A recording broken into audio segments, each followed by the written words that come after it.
can also get us on all of your podcast platforms. Be sure, right here on ITRN Radio, at the top of the hour, you will see a great lineup of legendary musicians, music makers, the ones that made it all happen. So come on back with us, folks. You've got about 2 minutes to get your cool drink, warm drink, cold drink, ice cold drink, because in California, you know what they say. It never rains in California. I don't sound like the waters at all. However, I just do me. There you go. So come on back at the top of the hour. We've got a great lineup for you this afternoon. So come on back. See you soon. In about 2 minutes, folks, right here on Intentional Talk Radio Network.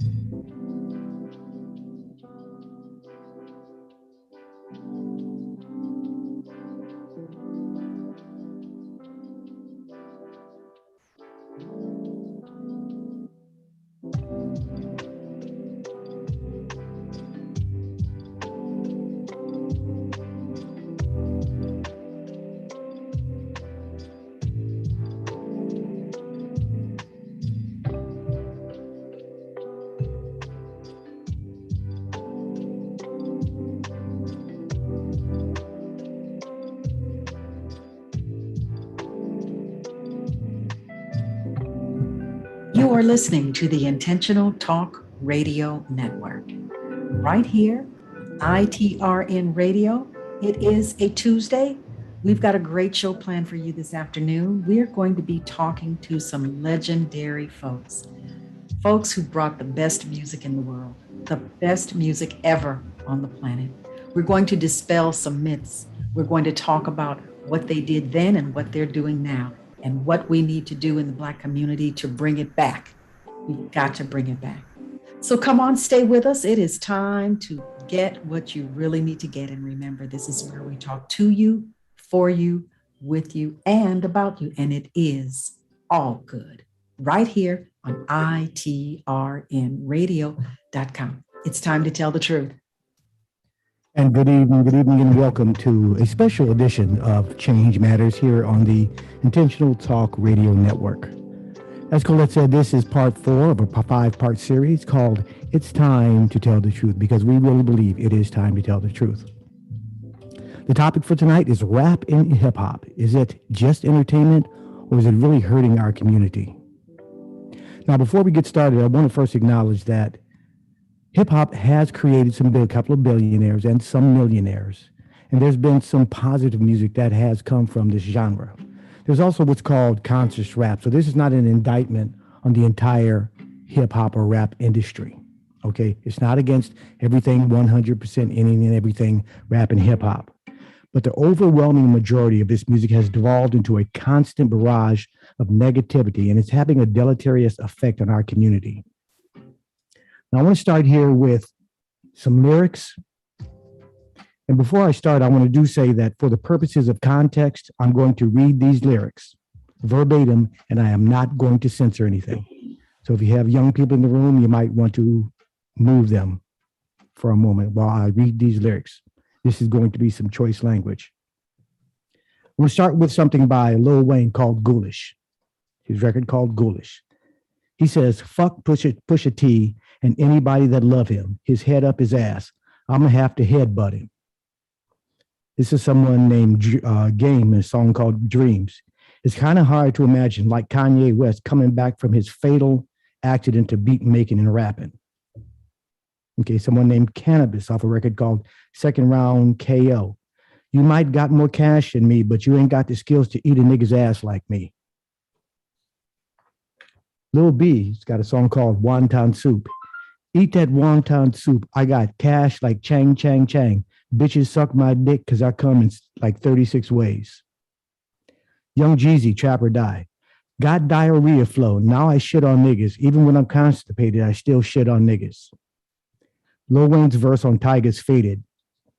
She knows my dick. She calls that nigger Richard prior to me coming. I had to stick my thumb in her ass one time, smell my finger, make you vomit. This next one is Hey, you get the point. We get the point. I got a couple more. Rick Ross put Molly all in her champagne. She ain't even know. She ain't even know it. Took her home and I enjoyed that. She ain't even know it. Talking about drugging a woman. And this is another one. Now this one will get you by Lil Wayne. Beat that pussy up like Emmett Till. Okay. Here's someone, Tyler the Creator. Rape a pregnant bitch and tell all my friends I had a threesome. The last one is by DMX. And if you got a daughter older than 15, I'm a raper. Take her on the living room floor right there in front of you. Then ask you seriously, what you going to do? Next, I'd like to cite a few articles written about the negative effect on our youth. This first one is from the Journal of Personality and Social Psychology. Violent song lyrics increase negative emotions and thoughts that can lead to aggression, according to a study published in May of, I forget the year, but in May. The next one is a recent study by the Preventative Research Center of the Pacific Institute for Research and Evaluation in Berkeley suggests young people who listen to rap and hip hop are more likely to abuse alcohol and commit violent acts. David Gergen, the executive director for the Center on Alcohol Marketing and Youth at Georgetown University. When we looked at magazines in 2002, we found that African-American youth ages 12 to 20 were exposed to 66% more advertising for beer and ale and 81% more advertising for distilled spirits. And the heaviest overexposure they got was for cognac and brandies, which have been tied up with the hip hop and rap culture. A recent study from the Black Youth Project said that almost 60% of young black people listen to rap music, while just under 25% of young white people listen to the rap. And 70% of those young people said it did have an influence on them. Sexual objectification is the most common misogynistic theme in rap music, according to Weitzer and Curbin, whose 2009 analysis found that 67% of the examined rap lyrics sexually objectified women. In misogynistic songs, women are described using derogatory terms such as bitches, hoes, or chicken heads. 21 Savage and Metro Boomin recently released a record, and in just 15 songs, the one album said pussy 83 times, bitch 33 times, and hoe 6 times. One more quick lyric I'd like to read. Schoolie D's PSK. Oh, I don't know if I can take anymore. Cop my pistol, jump into the ride, got at the bar, cop some flack, cop some chiba, it wasn't whack. Go to the place, who did I see? Suck ass nigga trying to sound like me. If that is not, I'll let you take a breath. But yeah, with all that please. being said, I'd like to go ahead and introduce our esteemed panel. These folks are all part of the ITRN radio family, and we love them, and they're all legends in the music industry and experts in this field, and that's why we brought them out here. First, we have Cheryl Cooley, who's the co-founder and the guitar player for the Climax Band. And with hits like The Men All Pause, Meeting in the Ladies' Room, and Miss You, the music of Climax Band, led by Cheryl, was a staple in clubs and on the radio around the country in the 80s and 90s. And they still tour to this day, and their music sounds as good as it did back then, Miss Cheryl Cooley. Next, we have Paul Jackson Jr., guitarist extraordinaire, also known as the most recorded and requested guitar player in the world. Paul is a fusion urban jazz composer, arranger, producer, and he attended University of Southern California majoring in music. Paul has played with Michael Jackson, Whitney Houston, Howard Hewitt, Chicago, Elton John, George Benson, and just way too many to name. And last but certainly not least, we have the Waters family. And unless you've been under a rock for the past 40 years, you've heard the Waters music. In addition to recording their own hits, Julia, Maxine, Orrin, and Luther have also played with the who's who of music. Lionel Richie, Michael Jackson, George Harrison, Barbra Streisand, Paul McCartney, Donna Summer. I could go on and on and on, but we would be here for days. And with all that being said, I'd like to thank you all for being here and agreeing to be a part of this. And we are going to get this conversation started. Colette. Thank you very much, Ken. I don't know if I should say thank you or sock you. Context is not, everything's about context. I had no idea. I knew that it was vulgar, and that's why we're doing this. But I'm just, But that's why I did it, so that, because I don't listen to it either, but I know it's bad, and I just wanted to have some context and something from which we can work and say, wow, yeah, this is where we really are, and this is where we are. bad is putting it lightly. Mhm. That's not simply bad. That is so far beyond vulgar until it's hard to fathom that somebody could put that to a beat and call it music, and then have the audacity, the unmitigated audacity, to call it music, call it, it's vile. It's vile. It's vulgar. It is destructive. It is absolutely the worst. You cannot use that terminology and anything good come out of it. It's impossible. Mhm. You cannot use that language and think that anything good could come of it. No, you just can't. So for somebody to say that that is talent, it's creativity, it's I'm shocked, because I haven't even, the ones that I'm shocked about, I haven't even heard that. So the ones that I'm shocked with, it's that bad. But to hear you go on with these so-called lyrics, those are not lyrics. Those are not lyrics. Lyrics are written to music. That is not music. And it's no wonder that our communities and our families are destroyed, decimated. Just, it's no wonder. You know, When, you can't listen to that. And young people listen to music. You know, we listen to music, you know, much as we could, hours and hours and hours upon the day. You know, our parents got on us about listening to too much.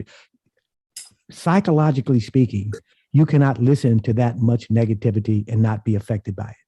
impossible. That is indisputable. Impossible. That Absolutely. is indisputable. It has to affect you. Yeah, yeah, it has to, and it does, and it has. Look at the one thing I can't even, anyway. Look at that list of, what is it, 50 people from 1987 to 2020. Everybody 54. shot and killed, shot and killed.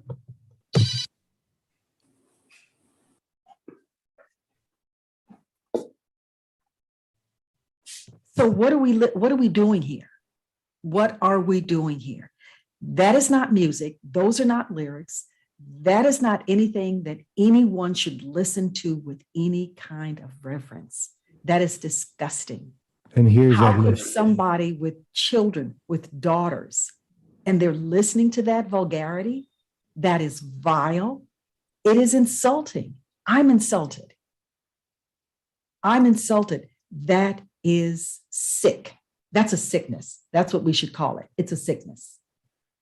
Okay? It is simply a sickness. Oren. Yes. What do you think about that? I think that it is something that is done purposefully. Yeah. And I think that it's winning to come to the defense of the creativity of the kids. It's what we, and when I say we, I mean me and you, have left the children to work with, because we have allowed the our so-called leaders to take control of our children in a way that should have never happened in the first place. And so the plan that they have for us, the negative images and all of that, this is another sign of its effectiveness, that we have allowed this to happen. We let them take music out of the schools. We have dedicated our community and our people to a political party that has absolutely done nothing for us. It's misguided leadership on our part. Yes. And I don't know if you know it, but my family and I, we're a Gold Star family. Right. And our father gave his life, and our mother raised us. And she did not raise us to be victims. She raised us to be victors. And so in our attempt to keep things real And number one, first, thank you for having us on your show. Of course. Begin with. And Of course. So the way that we have been brought up is to look to yourself first. And as the word tells us, before you can see clearly enough to take the log out of your neighbor's eye, take the splinter out of your own eye. Mm-hmm. And so to look for a remedy to this, and the kids, and I call them kids because they are now our children and our grandchildren and stuff like that.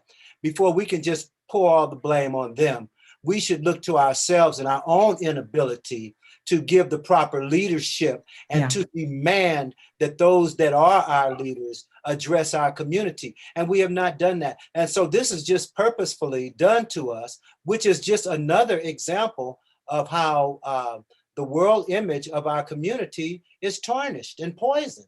Yes. It's just another effective tool that they have used to degrade our community, and it's partly our fault because we have dedicated and given ourselves to a political party or political parties or whatever. Yes. That have done nothing for us. We demand nothing.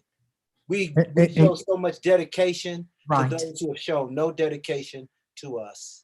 And we continue to do this. And we continue to do this. We continue to do this, and we want people to think that we're so powerful. Right. We're so powerful.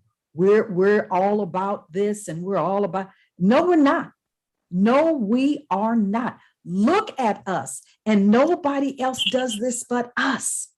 Nobody else does this but Black folks. Yes. Nobody. Don't tell me about Eminem. Don't tell me about Vanilla whoever. Don't tell me about anybody else. We're the only ones that do this. We're the only ones that destroy our own. And country music. I lost a picture on here because I tapped something wrong. The Country Music Awards were on the other night.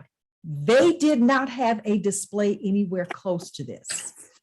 Not at all. I don't care how you slice it.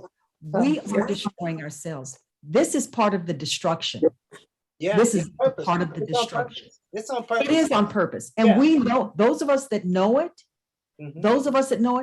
I would never say there's nothing that we can do. How do we do this? How do we fix it? There are ways to fix it. Right. And you're absolutely right. Oren, a couple of things you said. One was that we allowed it. And I'm a firm believer that nobody can do anything to you that you don't allow. They can do it the first time. What is it saying? Screw me once, shame on you. Screw me twice, shame on me. And we are allowing this. Yeah. Yes. We've allowed it to come to our communities. We don't do anything about it. We continually make excuses for bad behavior. We see these kids acting up, and we don't do anything about it. No, we don't. We are as complicit as anybody else is in it. And you guys obviously know, you guys have been in the music industry a long time.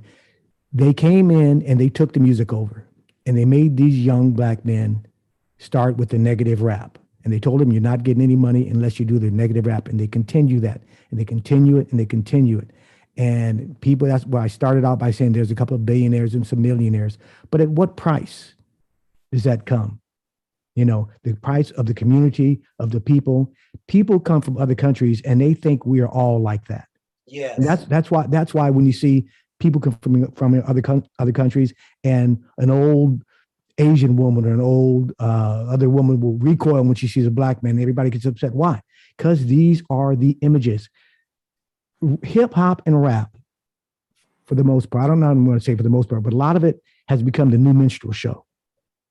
When you start looking at the guys with all the gold teeth in their mouth and the way they're acting, it is the new minstrel show. Have you seen the pictures of the money phones? No. No one's seen the pictures of the money phones. They take a stack of money. It's probably got a couple of $100 bills on the outside, and then they hold it up to their ear like it's a phone. Now, do not ask me what the purpose of that is. It is just something else inane that they do in this industry. My thing is, it's Julia. I'm sorry. That's okay, Julia. Thank you for being here. Glad to see you. I'm trying to get on here at first, so I'm so sorry. That's okay. You know what? It really does. It really did start in the home. I heard what a lot of what Oren said, you know, about the politics and all that, but I don't think it's necessarily politics. But it has to start in the home with the parenting that happens. You know, I agreed with the thing that they cut out music out of the schools for one thing, these kids, and I can understand why it started, because everything's going to change. Even when our generation came in with our music, I know we were looked at sideways, you know, but it's the thing about the negativity and the lack of respect that these kids have for not only their what am I trying to say? Yes. They have for adults, for their seniors, they don't have respect for themselves. And, No. you know, we had the woodshed. We had a hands-on mother. You know, like Oren said, we were raised without a father, but we had a hands-on mother. In the generation that these kids have come in, that hands-on went away. Yes. Because people had to be more in the workforce, I guess, you know, in the fields. And so their kids were left to just meander around and think about, you know, what they were going to do for themselves. You know, so to me, it definitely starts from the home and the parenting allowing these kids to do certain things that shouldn't have been done. If I would have came in dressed like some of these young ladies dress, you know, and whatever, my mother would have snatched it off of me. Okay. And, you know, and dared you to put it back on. Now it's okay, you know, I but dare now, you. but now right. you know, it came to a fact where now it's okay to look like that. It's okay to look sexually. So you lost the ladies, the young ladies don't have respect for themselves. Right. The young men don't have respect for themselves. So how are they going to have respect for young ladies? So all of that goes into this music. It's okay to call somebody, can I say the word? Yes, go ahead. Go ahead. I said it's it. I okay said to it call all. somebody a bitch. No, No, that was it isn't. fighting words No. back in my day. Yes, If you call yes. me a bitch, then we was going to fight, because then you know who you were talking about? You were talking about my mama. Mhm. Yeah. You know, Yeah. so no. So it starts with that, you know, Right. we didn't even say, I can't remember cussing in front of my mother. Oh, no, absolutely not. It You took know me what? So into- all of this was all right Yes. to these kids. So there's no respect starting in the homes. People took their kids. We were in church 3 or 4 days out of the week. I bet you we can count on the hands now, people that go to church, that not only don't go to church themselves, but grab up their kids and say, okay, you're going to go to church. Right. You And know, Kids are allowed to their own devices. they're left to do. Go ahead, Luther. Right. Go ahead, Luther. You know, how you doing, everybody? And Hey, thanks. good And to I see got you. on. I Good know to late, see but you. hey, All right. Good to see you. you know, the word says, train up a child in the way he should go. There it is. You know, and when he is old, he will not depart from it. You see, right. and what has happened is, as a society, we have now a new Millennial. and what it is we tolerate. Mhm. Exactly. See what Julia was talking about is when she said hands-on, Mama had hands-on. Right. It wasn't the fingers. A lot of it was the knuckles. Mhm. But the bottom line is that in that generation, in our generation, when our behavior had to be altered, then Mama could use what force she needed to use. Absolutely. And then we understood what was tolerated by her. Yes. Now, when we watch a commercial, I mean, come on, we can watch a TV commercial and the other day, my wife and I were sitting down watching TV, and when she turned the channel, a curse word came over, and I said, you know what? 15 years ago, that word wouldn't have been said over TV. No. Lord knows how many, hundreds of thousands, let's not even say millions of people have heard. How many young folks heard that word and they started using that word. I was an educator also. And I remember the day I heard a young lady use the B word in my classroom. And I was shocked because when we grew up, like Julia said, we didn't use that word. You know what? I grew up in a house with 2 sisters and a mama. How could I use, you know what I'm trying to say? Exactly. And I grew up with three sisters and a mama, and you were not. So you know exactly what I'm talking word. about. Yep. There's certain words that actually were not used. Right. And you know, because we have lost so much of the family, because we've lost our There it value, is. because we have lost foundation, because That's we've right. lost standard, because we have no values, it is no longer important to conduct yourself with integrity. It's no longer to have character. It's That's no right. longer necessary. We have technology. We have technology. We have technology. Sometimes I look at promotions that come over the internet, and I look at Cheryl Cooley and the people that she's with. Nobody's going to stand there with the guitar anymore. Nobody's going to do that. They go to Guitar Center and they get a beat machine. They get a beat machine. Okay. And we think that that's okay. We've got people who tell kids that it's okay that they say these words. And let me tell you, I've worked at Crenshaw High School. Many of you know, Cheryl knows where Crenshaw High School is. So do you guys. I worked there also. Right. Okay. Crenshaw High School used to be considered the upper of the high schools. Crenshaw today is the lower of the high schools. And I do mean that sincerely. And I do mean that in real time. It's one of the lower of the schools. Yeah. Everything that you can imagine is called out at Crenshaw High School. Everything that you can imagine is called out at Audubon. Everything that you can imagine is called out at those schools. There was a time at the schools when we would never hear girls referring to themselves as. That's right.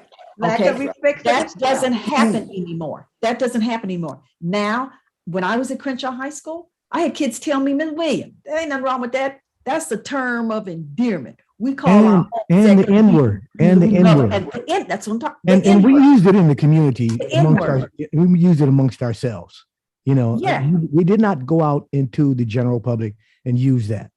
You know, now it's, I mean, every record, and sometimes I'm somewhere and somebody drives by and I'm embarrassed for these young Black people. Yeah, I am too. It's everything. And then it's all, sometimes, a lot of times it's preference, like some of their lyrics I just read. Punk ass, and you know, it's, and these are your fellow brothers and sisters. And the denigration, you know, that happens is it permeates all through these neighborhoods. And one of the other things, and we want to go to Cheryl after this, is that now, remember, they were called neighborhoods. You know what the word neighbor means? Come on. It means friendly. Friendly. When neighborly means being friendly, that's a good thing. We've even taken neighbor out of neighborhood. Now it's just the hood. The hood. It's just the hood. And we've given validation to the hood. Now, remember, I hope some of you guys, Cheryl and Orrin and Luther and Julia and Maxine, I'm sure you guys know Steve Harvey. Well, Steve Harvey glamorized the hood because remember, Steve Harvey had the Hoodie Awards and everybody was supposed to be happy that he had the Hoodie Awards. Really? I thought that was an embarrassment. And I feel that it's an embarrassment today. Not only is it an embarrassment, it's complete degradation of who we are. The Hoodie Awards, who else has the Hoodie Awards? Nobody. Nobody else has the Hoodie Awards. You've got certainly the Country Music Awards, and they don't look like the Hoodie Awards. What does that stand for and what does that mean? And that goes back to where we are, down at the bottom of it all. Down at the bottom of it all. And we are responsible for that. Yes, we are. You know, our village disappeared. Really are. Because this is also, that's what it is. I'm going to reiterate this point.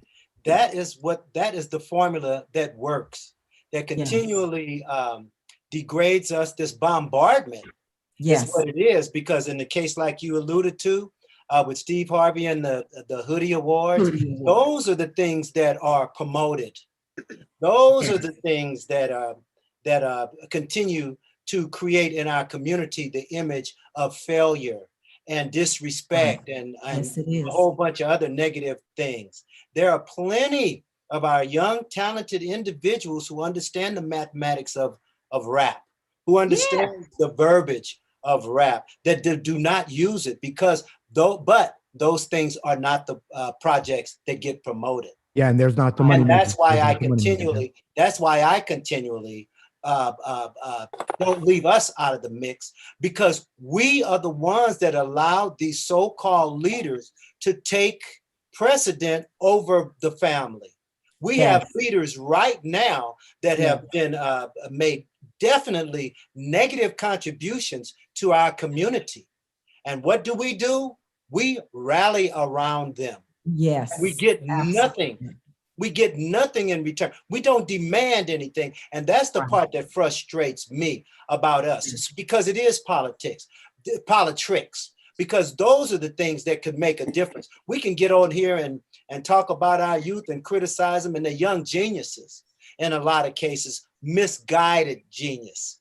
And so because of that, they're lost. They're lost. The reading ability is so far down. The other things that would uplift our community, we are the swag of America to begin with.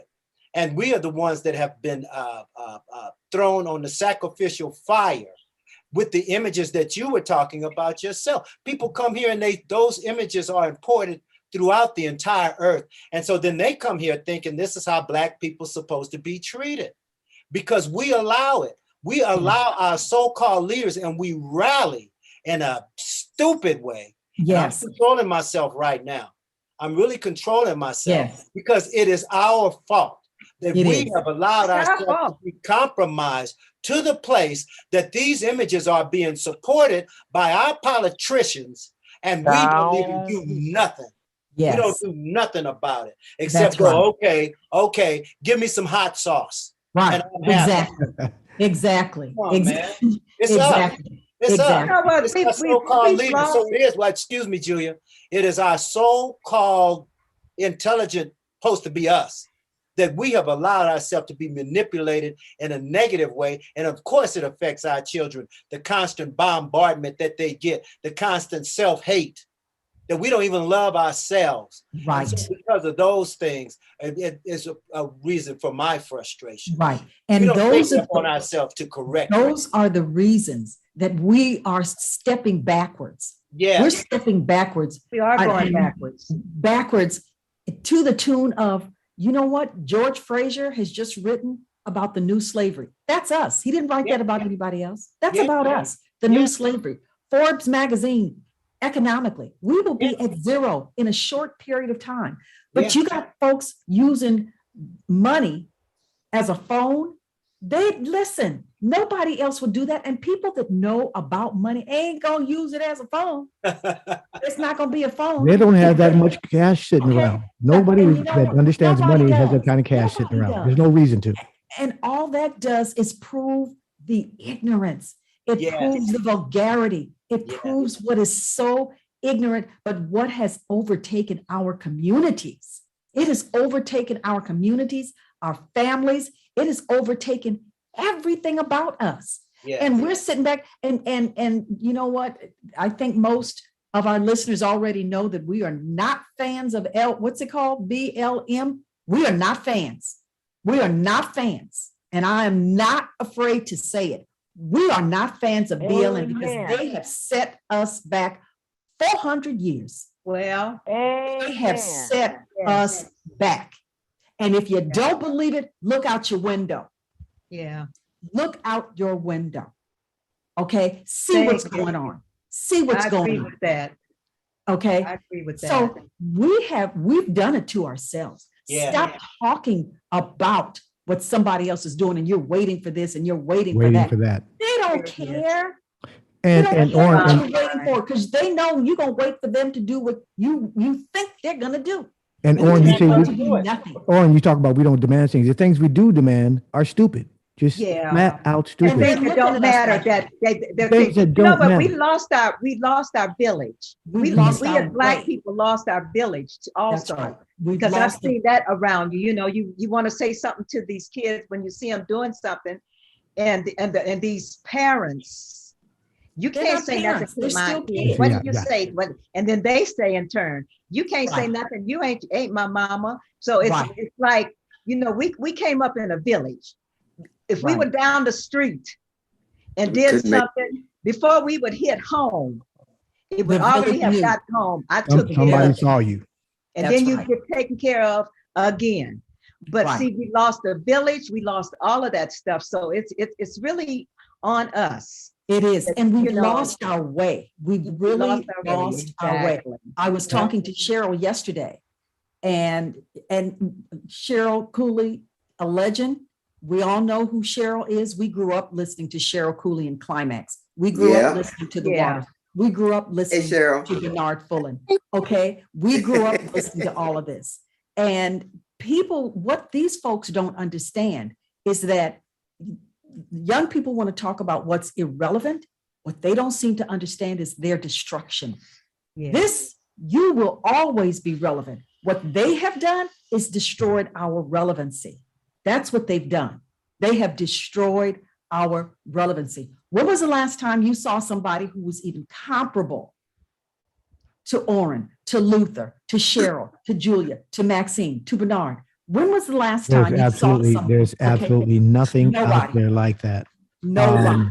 Nobody. And please believe me, I'm not the kind to stroke.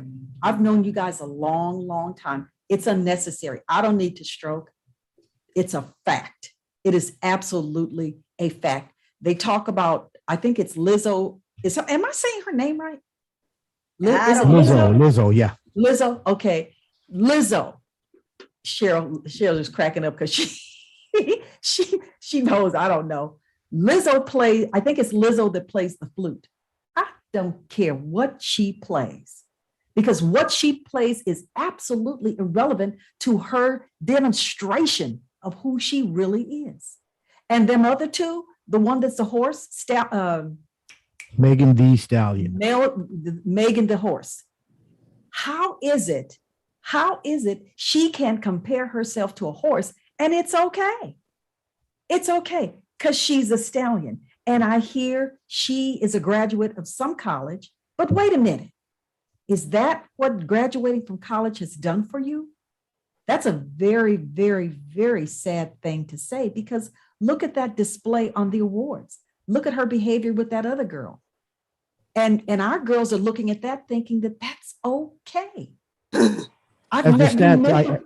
Remember when Debbie Allen was the choreographer for the Oscars. Remember that? Debbie Allen never did anything like this. No. Never, ever. I just want to reiterate what I said earlier in the opening, that a study from the University of Pittsburgh stated that a person comes across 251 references of drugs per day in rap, compared to 5 references per day in pop music.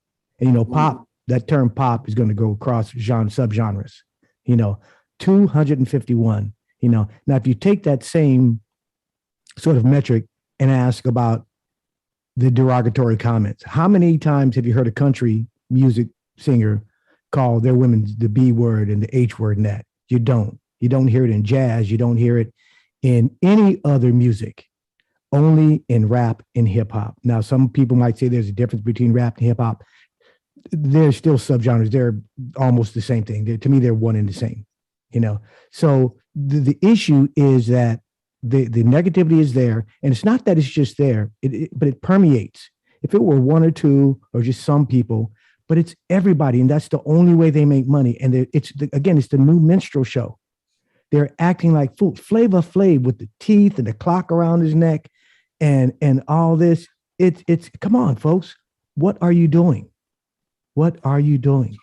And you cannot say that. 70% of Black babies being born to single mothers. Okay. And that's not a case like you folks where you're a Gold Star family, your father gave his life for this country. These are women who are just getting pregnant. No, we understand. And they are there. And I hate to say it, but it is very difficult for a woman to raise a man.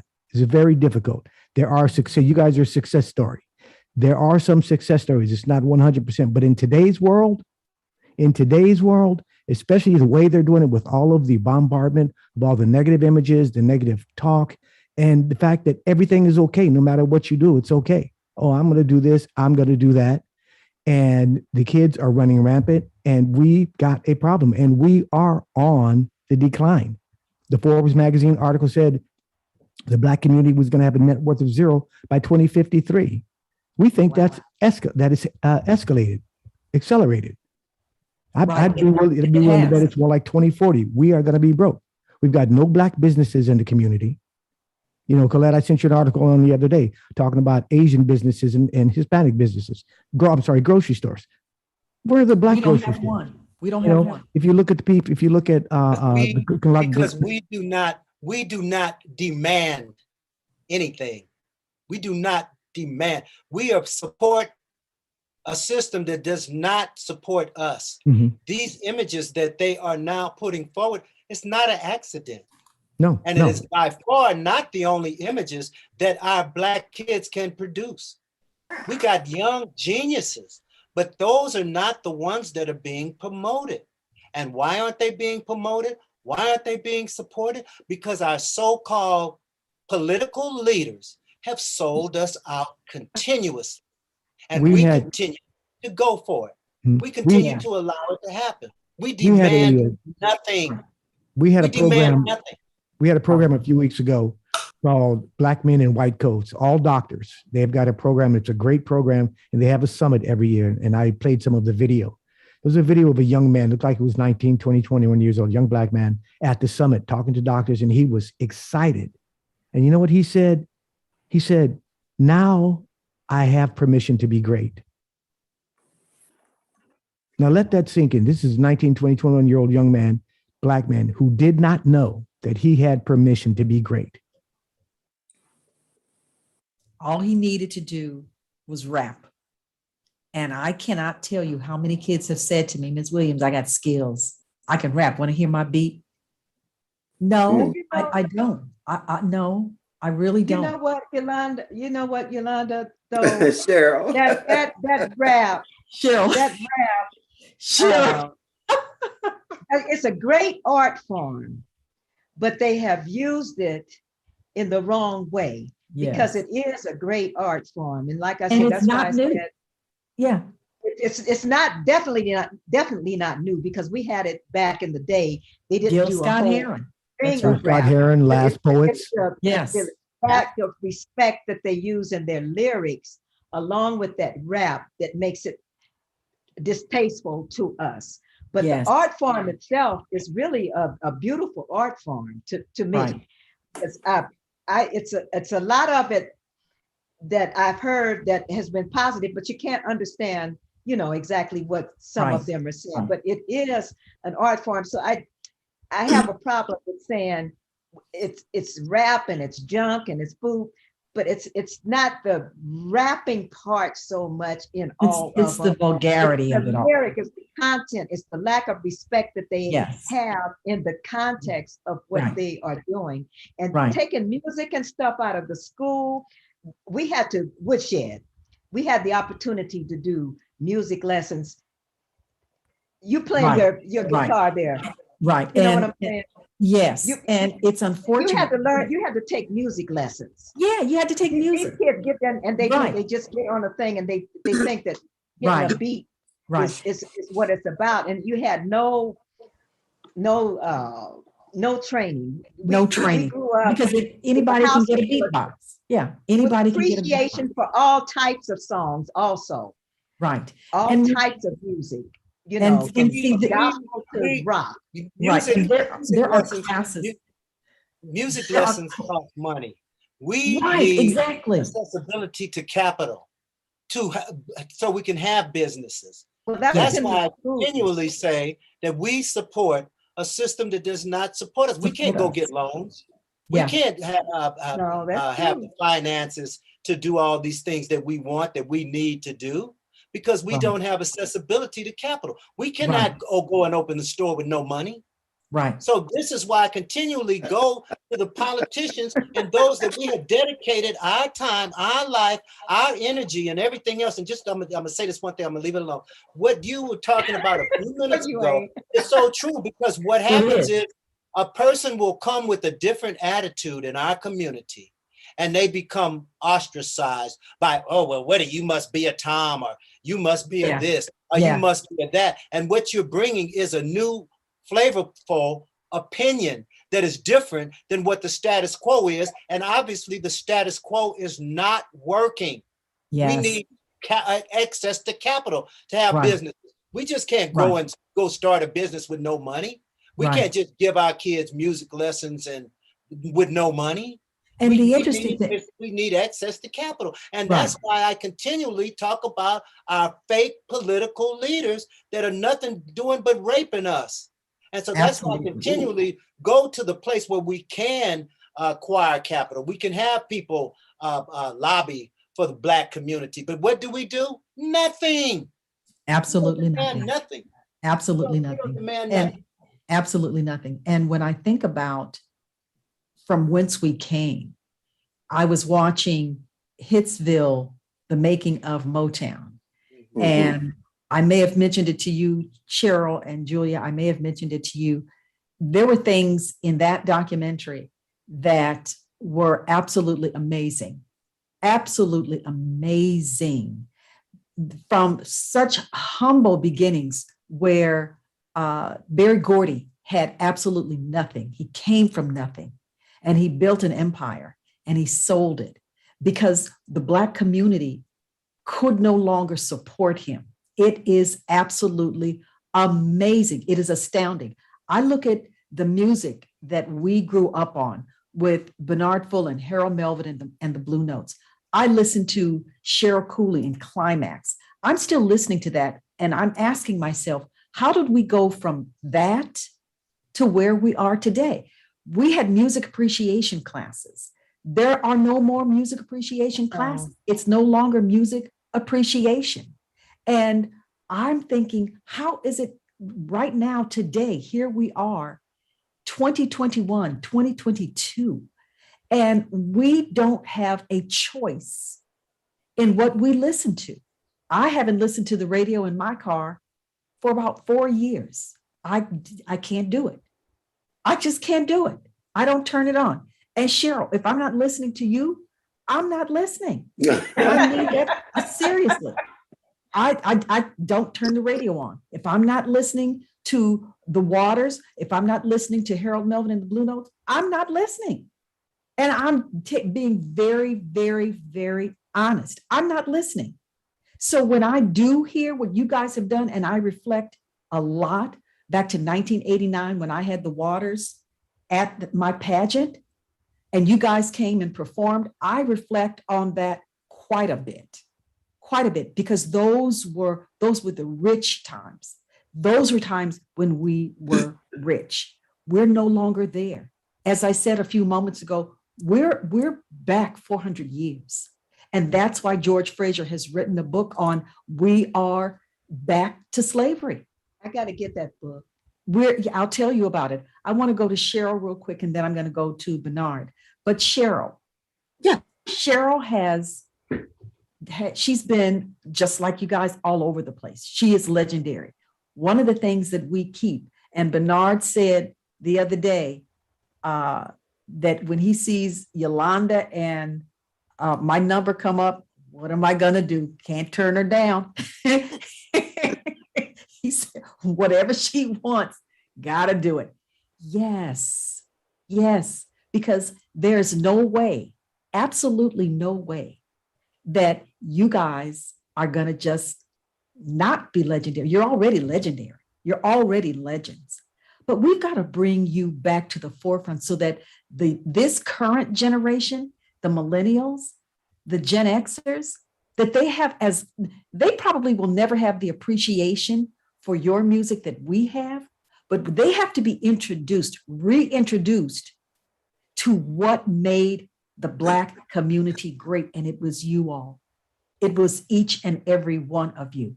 because they can't follow in your footsteps if they don't know anything about your footsteps. They can't follow in your footsteps. And why would they not want to? Why would they not want to? Because where they have planted themselves, it's destruction. It is simple, unadulterated destruction. And the proof that we have, as Kenny Hendrix showed us, look at that list. Look at that list.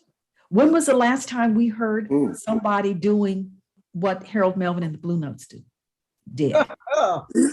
Okay, when was the last time? We haven't heard it. We just haven't heard it. And Cheryl, I want to talk to you, and I want to talk to Bernard, and we're going to also talk to Maxine. Cheryl, you're still all over the place. Tell us what's going on in your world. I know you're going to keep laughing at me, girl. I know. You know, I love to laugh. You know, I'm hearing the comments here. I agree with, 99.9% of everything. Things will never be the way they were. Everything has been deregulation. The music industry has been deregulated. The radios, the stations have been deregulated. The schools have thrown out, how to teach music. Why learn an instrument when I can push a button? That's right there. That was what I run into all the time. I go into a music store, Guitar Center. I'm the only Black, the only woman. So it's like, what? Right. I'm in the wrong store, don't have me go to the counter and ask for, 10 gauge guitar strings. It's like, oh, are you getting this for your granddaughter?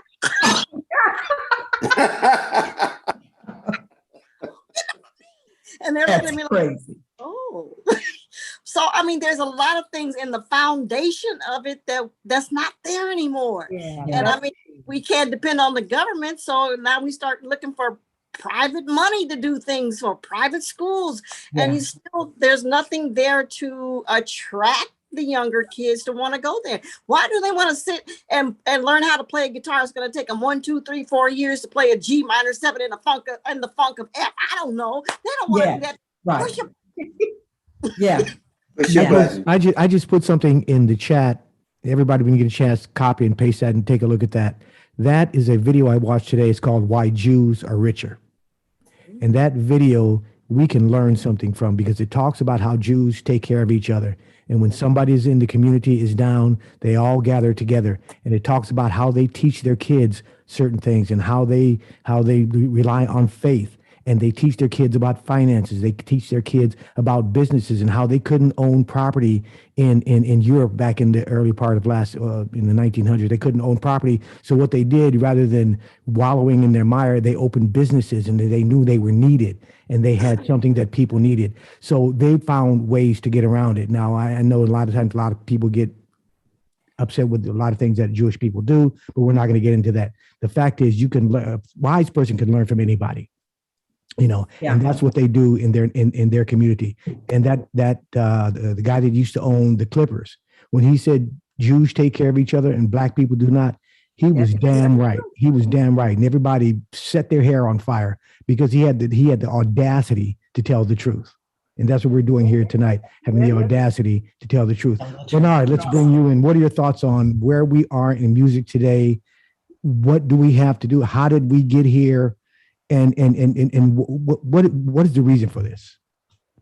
I really don't have an answer as to how do we get back to, or how do we get back to the way things were, because there's so many factors. First of all, without music in the schools, there's no incentive. Everything is independent now. There's no more major record companies. Everybody's got labels in their garage somewhere. I don't really have an answer as to how to infuse these younger people into wanting to be into, the theory of music. I don't have the answers. I go out there and perform and hope that I can inspire somebody, anybody, somebody, please, write a song, write poetry. Yeah. I don't know what else to do, other than to be an example. Yeah. But, as far as the music industry itself, I don't have an answer because there's so many factors. The corporations have, nitpicked what they need to make a profit. You can make your own independent label now and throw chains up against the wall and record it and make millions of dollars off of selling that as a recording. I'm sorry, I don't have an answer. All I can do is be an example to show what it could be like if you go the same way I did. I don't mean to make light of it, but I don't have an answer for you. I'm sorry. No, I understand. It's a difficult proposition. We are in a really, really bad place. And one of the things I want to say, and I want to go to Bernard after this, is that when they did that, when they came into the music industry back in the 80s and they started to do something with rap, see, music means more to our community than it does to other people.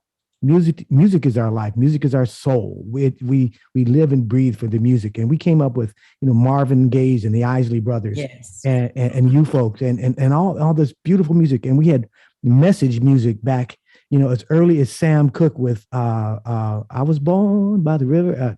All Change gonna come. Change gonna come. All the it's gonna come, right. incredible music with messages that just are mind blowing.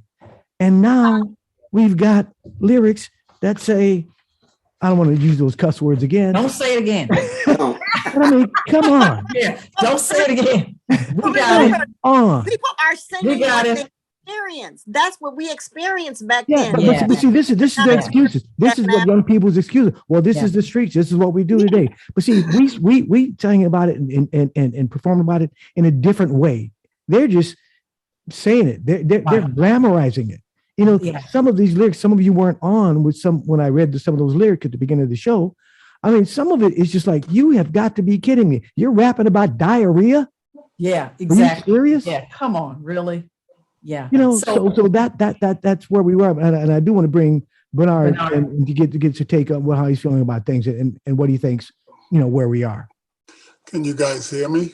Yes, we got you. Yeah. Okay.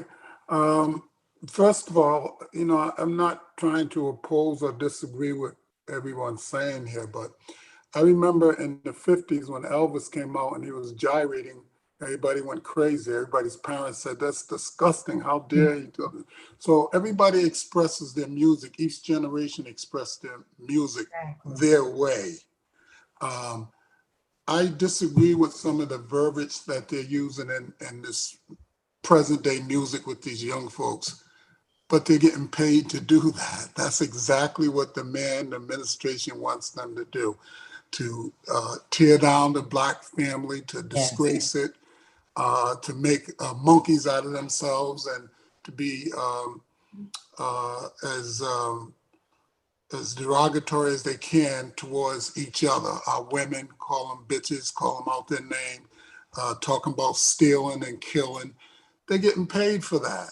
We can't pay them. right. We don't have the money to pay them. So they're going to the people who's willing to pay them. If we could take care of our own, support and employ our own, we would be able to eliminate a lot of this. But we can't afford to do that. So they go to these people who's paying.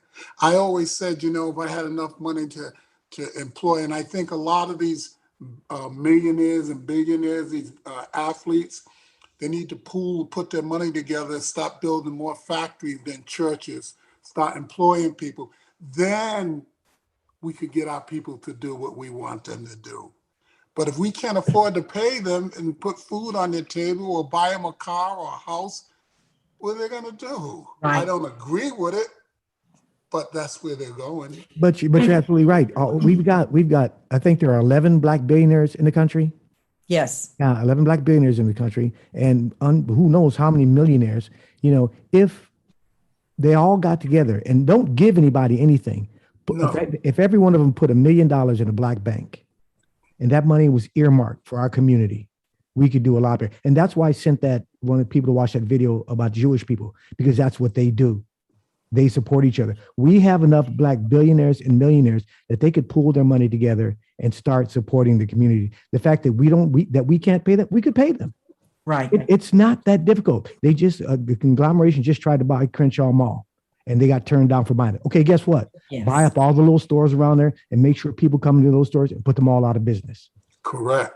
You have to have a plan, and you don't run into an obstacle and so, all right, I'm done. They didn't let me have it.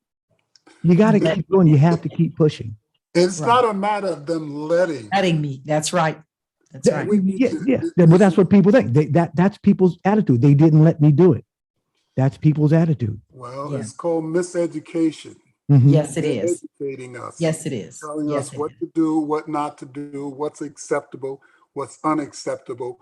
And we're accepting what they say instead of, Yes. that's why I'm a firm believer, and I don't want to get militant on you, but I'm a firm believer in separate but equal.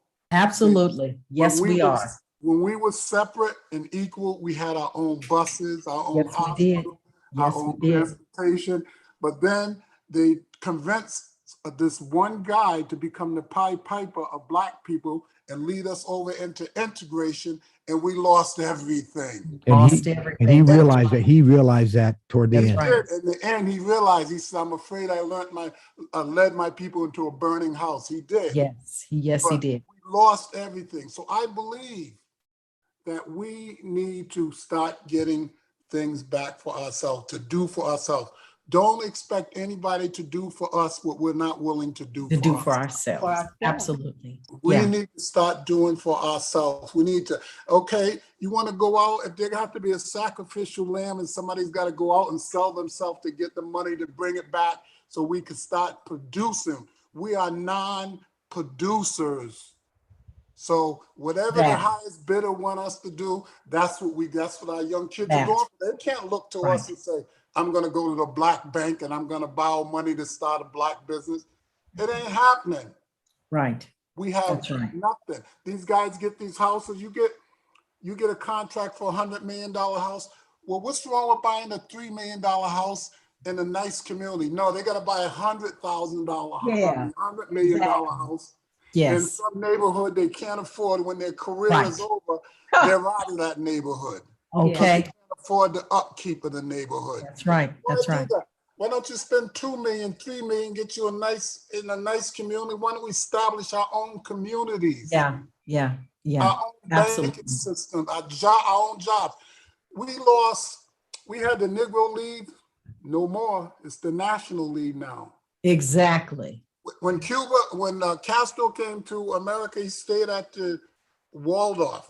He was in there, he didn't trust the CIA, so he was cooking chickens, killing chickens and doing all kinds of stuff. They threw him out.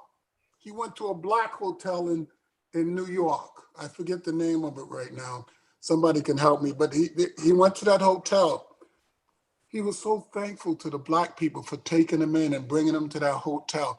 He opened the door for black people in Cuba. Thank you. You know, he welcomed them. He did everything he could to shield and shelter the people from the Black Panther Party that were running from That's the right. United States You're government. absolutely right. That's right. I remember that. That's right. Yeah. By the way, remember- that was Hotel Teresa. And Yes. remember, but They remember, took- we were had those talking. hotels. We have Yes. nothing now. If Exactly. you go to a store like I am right now with a T-shirt on and they ask you to leave, where else you gonna go? Exactly. Exactly. And Go remember, nowhere. we were brainwashed into thinking that Castro wanted to create communism everywhere. We were brainwashed into thinking that. Okay. Correct. Yes, because Castro was corrupt. Okay. Nikita Khrushchev and Fidel Castro. But we have, and as I said a little while ago, we have been pushed so far back. We have been pushed so far back. I don't even know what day it is anymore. No, me We've either. been pushed so far back. When And Berry Gordy sold Motown, I happened to be there in the building picking up printing work. And I was with his son. And his son said, "Oh, okay, we got to go. They're kicking us out. They're kicking us out." Okay. And when I found out that Motown was sold for $60 million, I said, $60 million, is that all? Yeah. You mean to tell me some of you drug dealers around here couldn't put together $60 million to buy Motown? Really? What? I thought that was ridiculous. I thought that was absolutely ludicrous. I really did. And that was back in what, 19 what? Do you guys remember? Yeah. It was 1991, 92. Maxine, do you remember? It was, No, I sure. 1980, No, I don't 1988. remember the. Oh, 1988. Okay, 1988. I kept saying, what are you guys, why are you letting Motown go? Really? I say the same thing today. Stephen Curry is joining up with Universal in NBC Universal. They've got something going on.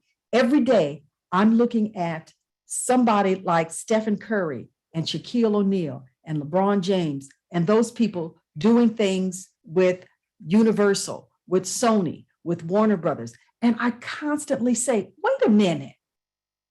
Wait just a minute. Those are not the only Black folks on the planet. This ain't Uranus. This ain't Uranus, y'all. There are lots of folks here that can do things, that have the skill, the talent, the knowledge, the know-how, that can do what you need them, what you got them doing. We can do it all. We can do it all. Why aren't you hiring the Waters? Why aren't you hiring Bernard Fullen? Why aren't you bringing Cheryl Cooley back? What are you doing with these guys? Well, Because listen, go ahead. I'm sorry, honey. My my grandfather told me that if the man has the mule and the plow, what does he need you for? He Yeah. told me that I should get one, the plow or the mule. So I'm not for hire. I'm not for hire. I believe in doing for myself. I believe, today my grandson told me, he said, he said in school, he calls me a bull. He says, in school, Boo, my teacher was talking about how bad North Korea was. And then she asked us, what did we think? And he said, I told them that America does the same thing that North Korea does. I said, why did you say that to him? He said, because she asked me. I said, look, if they ask you a question, all they're doing is figuring out where everybody disappeared. I can only see your name, Colette. But I said, all they're doing is asking you for your opinion so they'll know what you're thinking. Stop telling these people what you're thinking. What happened? Oh, Yeah. you went away somewhere. Okay. Well, she'll be back. She'll be back. All right. I said, stop telling these people what you're thinking. All they're going to do is write down, well, okay, this person thinks like that. They always want to know what we're thinking. And we're always giving our opinion. We need to stop telling them what we're thinking and start doing. Yeah, absolutely. We need to start doing for ourselves and stop all this wanting to hold hands. And we'll hold hands with them after we get ourselves together. We need to have a closed door meeting, talk about what we're going to do, how we're going to do it, what we're going to do for ourselves. And once we get that plan together, then invite them in if we want. I'm not for being discriminatory, but I'm for getting ourselves together first. Yeah, it's not about being discriminatory. It's about, again, taking care of your own house before you can take care of somebody else's house. I want to bring Maxine in here as well. Maxine, you've been very patient sitting there, and I want to get your opinion on the things that we're talking about. Go ahead. Oh no, I'm really been enjoying listening to you guys, but really my opinion is this is the whole world's been going into a dark place for some time now. So the music is going there too, especially ours. That's true. We're the only ones that we haven't ever pulled together, ever. So, every other nationality does. So I'm not really surprised at anything. I'm just enjoying what you guys are saying. And I agree with most of it. Of your opinions, especially Orange. So that's why I'm being kind of quiet. Hello? Yeah, we're listening. We're listening. Okay, so I wasn't for sure if my phone went out or not. It goes out sometimes. But anyway, I would like to see us pull closer together and everything. But right now, everything is so split up, and I'm really a believer in Jesus Christ and the Bible, and it's all really in there. Everything is going down, down, down, and unless we grab on and try to hang on to positivity, and I don't know if we can do it as a race. We've got to do individual, out of the home, one-on-one, everything each of us can do to keep it going. We already lost. We've been losing generation after generation of stuff. Crack cocaine came in, hit us bad. You know, all kind of stuff. That's true. We get the worst of everything. So we lost a generation of people who's now their kids are making the music, and that generation, they came from that group of parents. So I don't know. No, you're absolutely right, and we are in a bad place. And Yeah, we're in it's a been going very this bad place. generation that we trying to hang on in there. You know, each generation down. Yeah. You know. Yeah, and again, And we this don't have a whole civil lot. assignment, it's all in there. Your reprobate mind. What used to be right is wrong, and what used to be wrong is right. Right. And everybody's like okay with it. So I don't know. You Yeah, know? and we don't have a whole lot of time to recover, you know. No, we and don't. we are we are boomers. Well, I was on this call. Are boomers? Well, I wouldn't expect a recovery to how it was in the good old days. Yeah, I'm no, it's not going to saying get back to. that. But we've got to do something There's nothing to be there. and I think part of the problem is we didn't want to be as hard on our kids as our parents were on us. And I think that was when we wanted them to know that, yeah, you can do anything you want, and we don't have to be hard on you. And I remember, Yeah, we got to partying and yeah, and I remember when I was about 10 years old. America's great, and we're gonna do it up, yep. And then we let the ball drop from where our parents were. They weren't going for none of that. Yeah, they weren't, and that's what we should have done. I think that's what we need to get back to. I remember when I was about 10 years old. I think the whole family was walking down the driveway, and my dad had put some bricks on the side, and I'm like 10 years old. I was walking on the bricks. We got in the house. My dad called me, "Come here." You know, when he does that, so you know you're in trouble. Like what? He says, "Can a car fit down the driveway?" I'm like, "Yeah."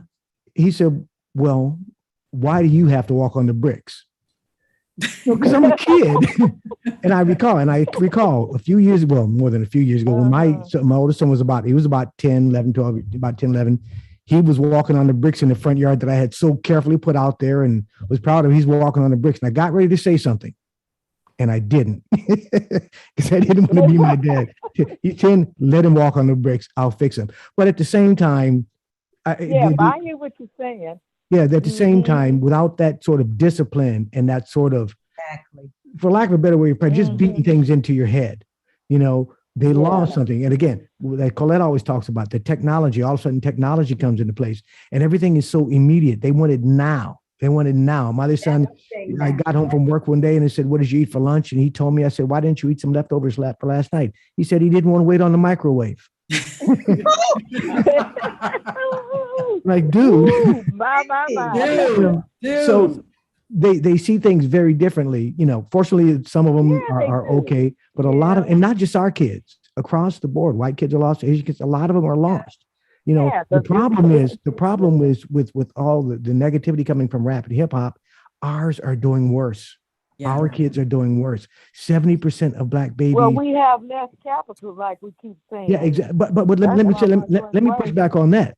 Right. We have less capital in the community. We've got, again, like I said a few minutes ago, we've got enough billionaires and millionaires to put some capital somewhere and start reinvesting in the community. We don't reinvest in the community. Exactly. No, we don't. But guess what? We don't love ourselves. They know ourselves. that. The people with the money know that. We're sitting up here saying what they should do, and they already know that. Right. They know that, but they're not going to do that because we don't pull together as people. They're not thinking about that. No, they're not. So, no, because they know that. They know just like they already know. They already know. So I'm trying to tell you. Right. They already know. So just like the prediction. We're not saying anything profound. They already know. Just like the predictions come from Forbes, the predictions come from U.S. News and World Report. They come from all of these top-notch magazines with prolific writers and speakers, and they can write about us, but it doesn't move us. It does not move us, and the reason it doesn't move us is because they know most of the people are not going to read. If That's it right. doesn't come, No. if it doesn't come in the They form go. of rap, Most of people gonna get in the line and believe what the people are telling them. tabloids, they're going to They're read the gonna get tabloids. in. That's right, and it's gonna be the They're gonna, tabloids that they listen to. right. They'll That read they the rag. believe in, which is fake Exactly. news. They'll Anyway, I'm read the, not gonna go there. that's okay. So yeah, They'll read the rag, yeah. but they will I'm not just letting you read. know. Right. So They'll that's read, what we do. We line up. That's what yes. we do. Let For me the put this garbage. out there. Let me put So- this out there. We line up for the garbage, but we will not read something that's going to educate us, something that's going to change our Nope. trajectory. Nope. Yeah. Let me Nope. put this out there. Let me put this out there. And I'm going to start with Luther. Luther, is there hope? Luther. He's trying to unmute. Trying to You're un- muted. Oh, there we go. Yeah. Is it working? Yeah. You know what I was listening and I was thinking, and I said, until yes, it is up to us to do certain things, but where the collapse is happening, and you were right, is in the tabloids. It's a blurb that you can get everything in 3 words, and then you've got the gist of it. But Yeah. until the youth, and I'm going to say not just the youth, until people learn to critically look at the situation and look at consequences that follow Yeah. actions. Right. So when you Right. have an action and they can't see a consequence, then they just come out with what we see, like we said, in the media or on the in this or on that. But or what can I get in a blurb? What can I get when I drop the possessive S? Drives me crazy driving down the street. But anyway. Okay. No, I'm But with the you. bottom I'm line with you on is- that one. is that now we see people send text messages with a whole with just a string of misspelled words. Yeah. And And, then- that's okay. And that's everything's okay. okay. Right. And everything's okay. That's okay. Yeah. And that's But okay. but we've lost what we've lost is people that actually put in critical thinking skills, Yes. critical analysis within themselves, critical analysis of what's taking place, what action took place, and what are the consequences that are going to take place from that. But is there hope? Yeah. Yes, Yeah. there is yeah. always a hope, and we know who the hope is. Hello. Oh, yeah. Hello.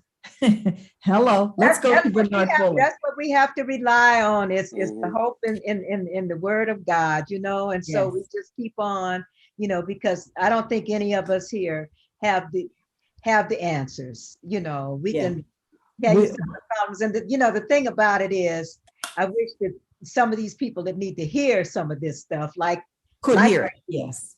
that Yes. they could be on the line and hear and see their input, because like I say, I truly understand a lot of it, because just like who was that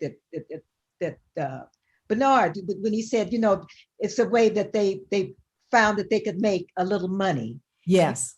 but Yeah. they're not looking at the broad picture, they're looking at the picture right here. The immediacy of That's it. the immediate, Yeah. the immediate picture is right here, just in front of their face. Yes. They don't Yeah. look at the broad picture that's going to take them through life. That's why you're hearing so much now. It just saddens me to hear about all the suicides amongst that's happening, or suicide feelings that's happening amongst our young people also, Right. Right. So, And let's go to Cheryl Cooley. Cheryl, is there hope? Like I said before, I don't have an answer, but I'm going to definitely be optimistic and say there's hope. I can't say it's just going to fall apart, because I think we as humans have a way to, recreate. Mm-hmm. mhm. It may not look the same, but I really don't want to say there's no hope. Right. Right. Okay, Bernard, is there hope? You're talking to the wrong guy. I don't believe. I don't believe in hope. Hope I is what believe- keeps us going. Well, Keep I hope believe- alive. Yeah, Keep hope alive. Bob Hope. That's- Bob Hope. He's dead already. So Yeah. hope is dead.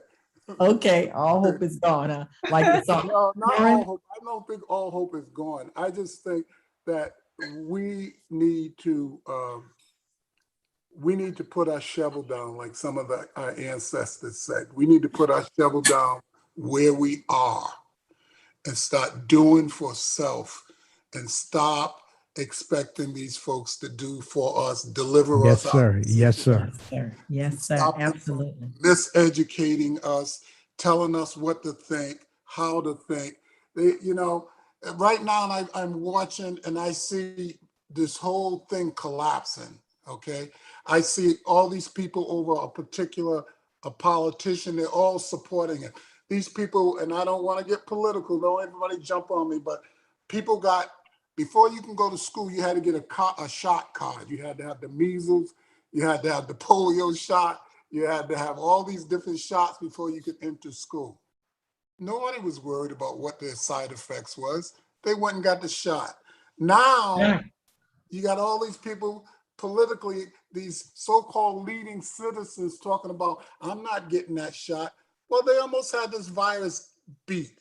Now the virus is on the uprise again. And they're talking about, well, I'm not getting the shot. Then you got our people following them. I'm not getting the shot neither. No, you got our people following the people getting in the line, getting the shot that doesn't do anything. I don't know what you're talking about. The shot's not doing anything. I don't Yeah, know either, because the numbers was going down. Stay away from that conversation.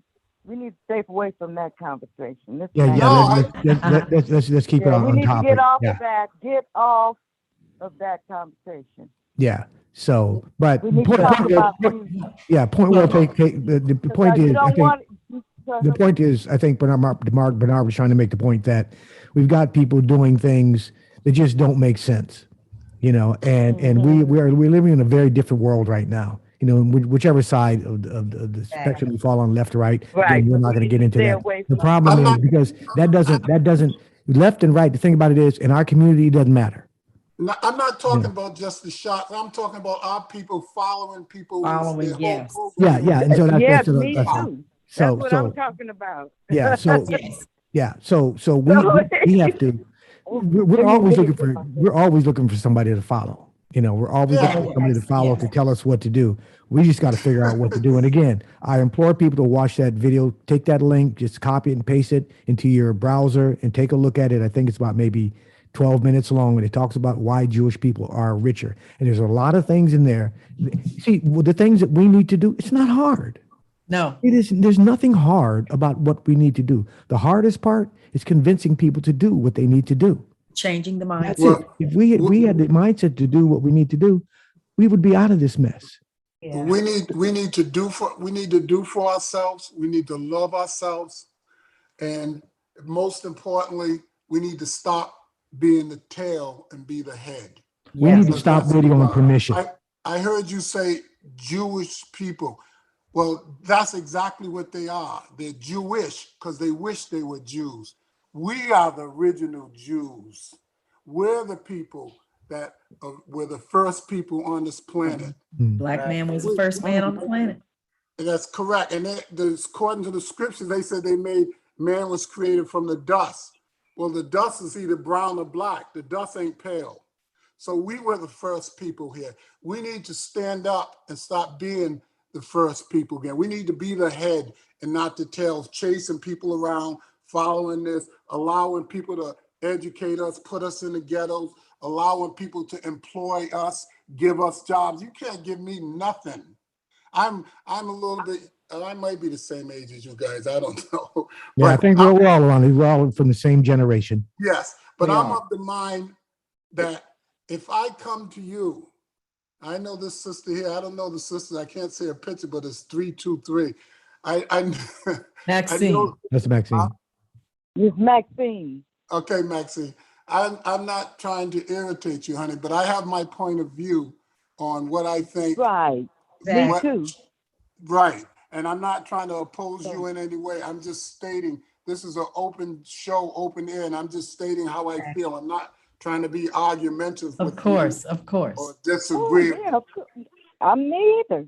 I was Yeah. just giving my opinion too. I wasn't really arguing with you.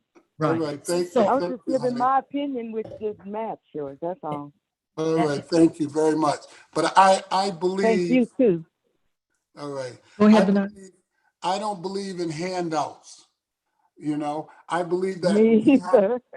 we have the resources and the power to get what we want, to develop what we want. We are non-producers right now. We're not That's producing anything. That's right. We're sitting at the feet of a former masters waiting for the crumbs to fall off their table.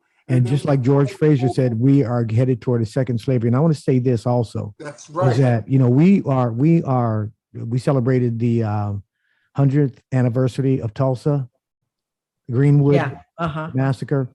And there's all things about that. I just want to tell everybody, particularly the people in California, where they have a lot of very strict gun control. We are one lie.